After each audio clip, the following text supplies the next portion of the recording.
State bank of Pakistan ने अपनी monetary policy committee की मीटिंग की जिसमें इन्होंने फ़ैसला किया कि शरह सूद को 11% पे ही मेंटेन किया जाए। इसके पीछे कई वजूहात हैं। नंबर वन, हम देख रहे हैं कि इंटरेस्ट रेट्स जो हैं ऑलरेडी आपके तकरीबन 22% से 11% हो चुके हैं एक डेढ़ साल के अंदर, जिनका एक लैग्ड इफ़ेक्ट आता है। तो इंटरेस्ट रेट का गिरने का इम्पैक्ट हमें कुछ क्वार्टर 6-8 महीने बाद नज़र आता है। अभी उसका टाइम जो है पूरा हमें देखना है कि इसका इंपोर्ट्स पे क्या इम्पैक्ट होगा। अगर इंपोर्ट्स इतनी जल्दी ना बढ़ जाए तो करेंसी के ऊपर प्रेशर आ जाता है। अभी अभी हमारे पास आईएमएफ के हर जगह के पैसे आए हैं। स्टेट बैंक के रिजर्व्स जो थे 14.5 अरब डॉलर्स तक हो चुके हैं। ये बड़ी मेहनत से कमाए गए हैं। इस वक्त एक्स्ट्रा मार्केट को इम्पेटस देना इंटरेस्ट रेट कम करके आपकी जो करेंसी स्टेबिलिटी को रिस्क कर सकता था और उसके कॉन्सिक्वेंसेस इन्फ्लेशन पे भी आ सकते थे। एक और चीज़ जो इम्पोर्टेंट है इस वक्त नोट करना वो ये है कि रेमिटेंसेस की जो स्कीम थी, जो बैंक्स को इंसेंटिव मिलते थे रेमिटेंसेस बढ़ाने पर, वो गवर्नमेंट ने फैसला किया था कि हम शायद थोड़ी कम करेंगे, क्योंकि पिछले फिस्कल ईयर में उसका तकरीबन 200 बिलियन रुपीस का रिपोर्टेडली इम्पैक्ट था।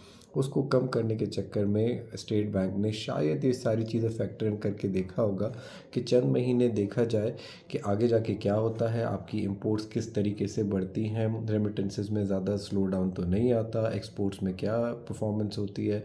ऑल्सो ये भी चीज़ याद रखने वाली है कि इस वक्त नेशनल टैरिफ पॉलिसी के तहत आई बिलीव आगे जाके हमें कुछ चंद सालों के अंदर इंपोर्ट्स की जो टैरिफ ड्यूटीज़ होती हैं वो कम करनी है। तो इसका मतलब ये है कि इंपोर्ट्स और थोड़े आपके बढ़ सके हैं। अच्छा, अब गोइंग फॉरवर्ड इन्फ्लेशन का रिस्क साइड किया गया है कि जो फ्लड्स की वजह से या थोड़ी फूड इनसिक्योरिटी की वजह से, और ऑयल प्राइसेस ऑलरेडी आपकी एक जगह पे इतनी नीचे नहीं है, $68 पे है, तो ऑयल प्राइसेस का भी इम्पैक्ट यहाँ पे इन्फ्लेशन पे आ सकता है।